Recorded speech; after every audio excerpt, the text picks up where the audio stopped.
Good evening, readers. It's Tilly here from Tilly's Shelf, and welcome to a very belated bookish breakfast on World Book Day. Happy World Book Day, everybody.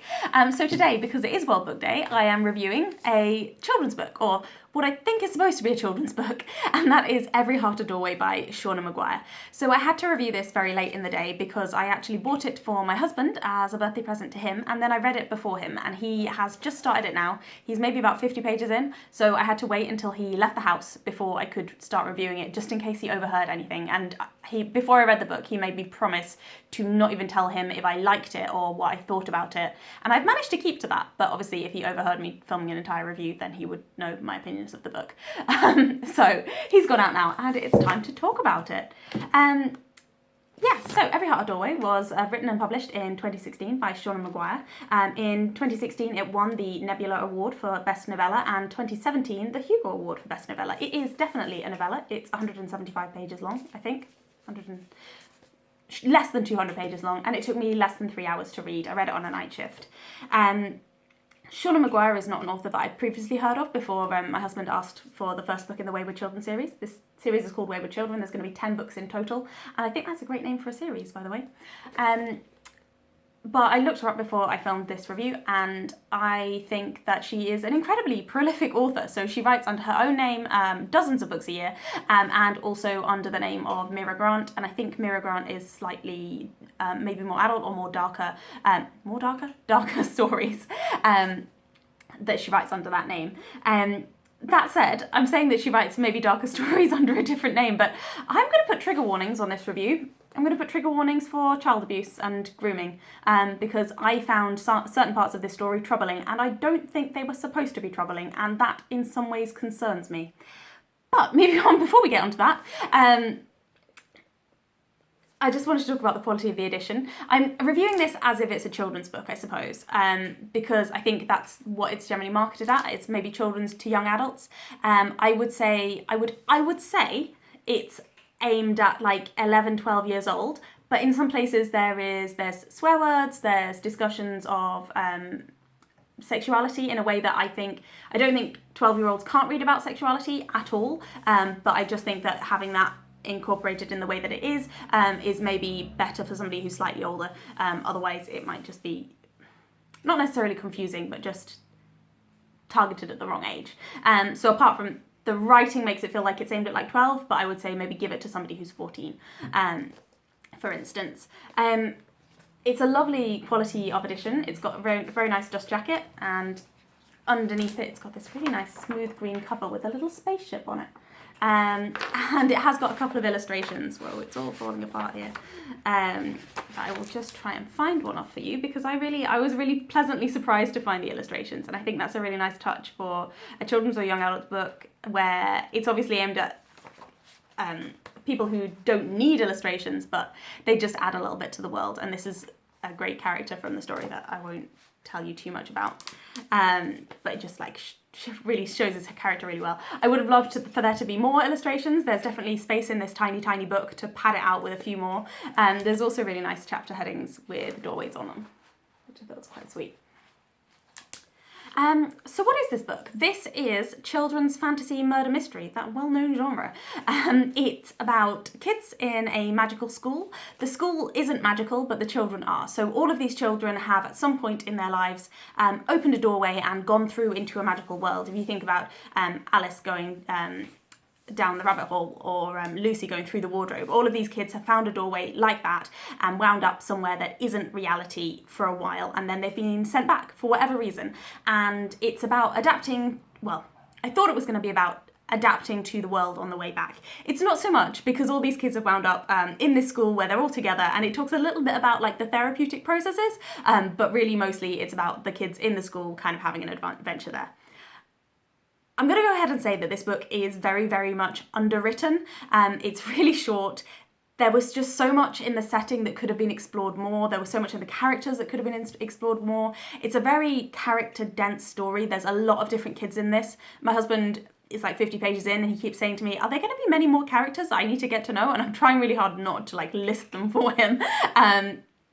Because there's loads of different personalities that you don't get that much space to get much detail about them, to have to latch onto and create them as people in your head. So in that way, it can be not confusing, but just a little bit dissatisfying. I can't remember why I went on to that tangent about it being underwritten. Oh, just because I would have liked more about that setting, and also about the settings of the worlds that the kids went into, because quite a lot of the time you'll get a world that's summarised by one thing or one activity that goes on there, like, oh, one girl went to a world where she walked along rainbows, and it's like, yes, but if she's there for several years, are you telling me that she only walked along rainbows for the whole time? Because that sounds like quite a boring world, to be honest. And yeah, I think if you think about something like Narnia, like even the first time Lucy goes there, it's quite a short section where she goes through the wardrobe and she talks to a fawn. And yeah, the main idea of Narnia is summed up in this idea of eternal winter. But there's so much richness to it, and there's so much that's developed there just in a very short section in what is genuinely quite a short book. But C.S. Lewis manages to capture that and present it, and she just doesn't quite manage to do that. And I think it's because she gives herself such a tiny space, but takes on so many different worlds and so many different characters. It's like she should have cut that down a little bit if she wanted to keep it so short. So it's a book about a magical school, which means inevitably, being a millennial, I have to mentally start comparing it to Harry Potter. I would say if your favourite Harry Potter book is Harry Potter and the Chamber of Secrets, you will love this book. It's definitely got the same kind of weird things start happening vibe, and the same kind of almost claustrophobic feeling of you're shut in this school with a limited group of people who are your friends, and weird stuff starts happening to your friends, and you're worried that it might be one of your friends that's doing it. I would say because the pace of the events is really too fast, it kind of happens over about the space of 3 days or something. Not even that, like the main character arrives at the school and then suddenly all this stuff starts happening. You get the feeling like the relationships between the main character and the other children just haven't had that time to establish. And when she tries to establish them swiftly, it doesn't really come very naturally, because you're thinking, she only met them yesterday. Like this is really like the beginning of a friendship rather than being a friendship. And that was really cemented in the last bit, where it's kind of an epilogue, but they just jump to the end of the school year and there's just like this massive gulf in between of what went on, what happened with those friendships, because you've just like skipped to the end and been like, oh, you know, her friends, la la la la la. Yeah, so kind of struggled with that. That was my main criticism of this book, is that it needs to be longer, and every time that she's written like 1,000 words about something, somebody should have said to her, look, slow down, don't write so many books in the year, just add another 250 words to every 1,000 words that you've written on a specific theme. Like, just add a few more sentences, because it would have made me so much happier. But anyway, moving on from that, I wanted to talk about trigger warnings for child abuse, I suppose, and some of the things I found uncomfortable in this book, because I don't think it was meant to be there, but the typical setup in this world is it's about a group of young women, like teenage girls basically, who go through doorways, separated from their family and friends, into worlds where, generally speaking, they have to perform tasks to appease an older character who is generally male, frequently referred to as something along the lines of the master. And this master character may well be teaching them something, for instance, or he may also be apparently threatening them. Like, for instance, one of them has to learn to be completely still, because if she's not still, she's told she's likely to die.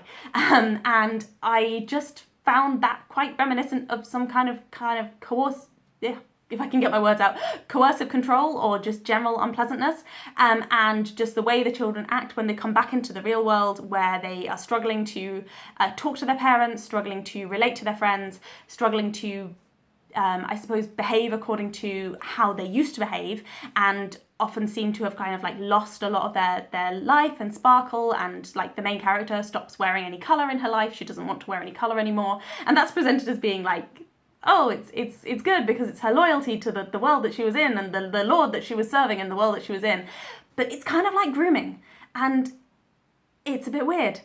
And I just kind of thought that maybe she should have had a little bit of insight into that, and maybe discussed a little bit of why it wasn't abusive in these worlds, or because like these worlds are presented as being like these wonderful things that the kids really want to go to and want to stay in. But if I was like the adult in that situation, if I was like one of the teachers at the school, I'd be saying like, don't go back through that doorway, you are better off out of that situation. Which doesn't, like, it seems to be that they are constantly hoping to get kids to go back to the worlds that they have visited. It just doesn't quite make sense to me, and I would like to see if that gets explored anymore in later books in the series. Because yeah, I found it unnerving and unsettling. I've already mentioned that there's a little bit of adult language in terms of swearing, but that's aside from that. So I think I've covered most of the things that I wanted to say about this. The only other thing that I wanted to say, I should think of some good things to say really, because I did enjoy it. It was like, it's lighthearted, it's endearing, some of the characters are really good. I also wanted to talk about diversity in this book. I noticed last year that I don't read enough, when I was doing my summary for the year, I would notice that I don't read enough books with characters that identify as LGBT+. It definitely is a shortfall in my reading, because I just don't typically come across these books, which, you know, it's a problem. I need to be going out and trying to find them. This book is definitely an LGBT book, if that makes sense. No, it isn't. It's a book that has some LGBT characters. That's a better way of saying it, because otherwise it's kind of like categorizing the book. I enjoyed this regardless of the diversity elements. I just wanted to mention them. I got this from the Portal Bookshop in York, ordered it obviously because of the pandemic, and that book specialises in books, particularly fantasy books, that have some elements of LGBT stuff in them. I'm going to link them in the description, because I think you should order all your books from there if you can. Or all your books that they stock, obviously. And there is, to me, obviously not as a trans person, but there is a pretty well developed trans character in this story who, like, the fact of their trans identity is significant to them and significant to the things that they've experienced prior to the book and during the book, but they also have like well-rounded other hobbies and friends, so it's not like the be-all and end-all of their character, which is what I've experienced recently reading about a trans character, or potentially trans character, in another book called Only in London by Hanan El-Sheikh, which was a very disappointing portrayal, I think. So I was really happy with that presentation.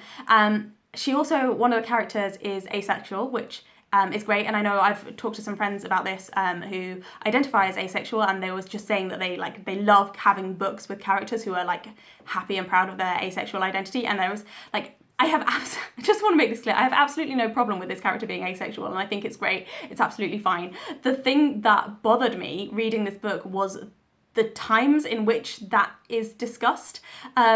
So for instance, in one scene, I've mentioned that this is a murder mystery. In one scene, they are in a room with a body, and this body has been murdered, and it is a friend of theirs. But at some point, there is a random tangent when they're talking about asexuality and sexual relationships, and that's the way that discussion happened was great. It just needed to not be in a scene where they were in the room with the body, because I was reading it thinking, somebody's just been murdered. Like, that's not a time when you'd be thinking about sexuality. It's just not. Like, in my experience of being in rooms with bodies, it's the last thing on my mind, really. It honestly is. And I think it just all plays into this thing of this book being really underwritten, because that dialogue should have, like, it definitely had a place in this book, and it definitely had a place for these characters, but it should have taken place in its own scene. It shouldn't have been kind of shoehorned into this moment where they happen to all be standing in a room together around a dead body. Like, it just doesn't work. So it really perplexed me that she would do that, because I think it's obviously important to her, and I know that part of her identity, according to our Wikipedia page, is like related to the spectrum of asexuality, which is not just like an on-off thing, if that makes sense. Like all of these things, it's a spectrum. It's obviously important to her to talk about that and write about that and have that character.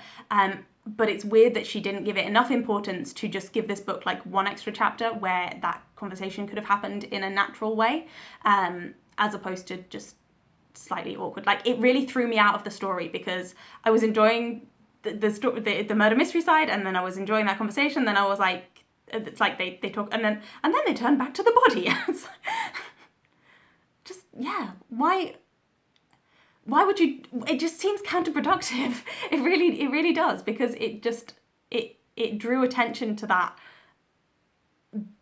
conversation unnecessarily. Instead of it being like a normal, healthy discussion, it suddenly became, that was weird, which it shouldn't be. It shouldn't stand out in that way.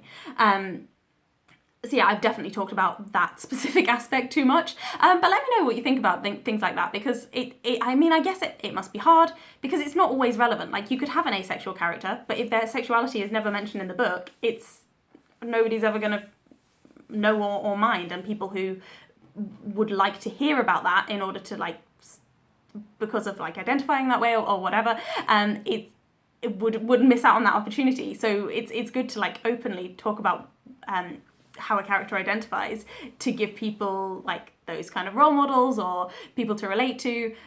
But just what's the best way of managing it as an author if you're going to write really, really tiny books? So that is a slightly longer review than I thought it was going to be, of Every Heart a Doorway by Seanan McGuire. I will definitely read more books from this series. I think there are 10 out now. The next one is called Out Among the Sticks and Bones, and it follows two of the main characters from this story. Not the main characters, but two characters who come out as being quite important. And I think I would love to read that, because it's kind of like a prequel to this, and it kind of tells you how certain situations emerge. The other thing I wanted to say actually is, it's a murder mystery, but I guessed it pretty easily, and I think the clue that she gave, the main clue that she gave, was more obvious than she thought it was.